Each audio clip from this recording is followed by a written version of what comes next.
Mr. Speaker, sir, the Ministry of Foreign Affairs has been allocated 56.6 million to advance Fiji's foreign policy priorities and maintain our growing international presence through our 14 diplomatic missions and 4 trade commissions.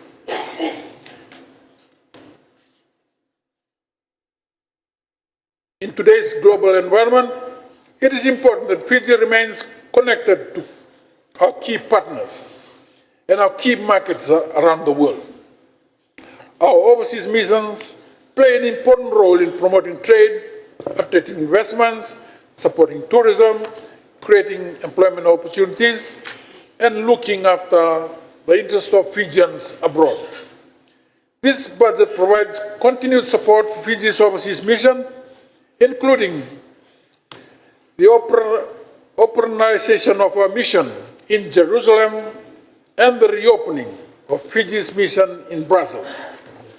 A total budget of 6.3 million has been allocated for both missions. These investments will strengthen Fiji's engagement with key partners and markets,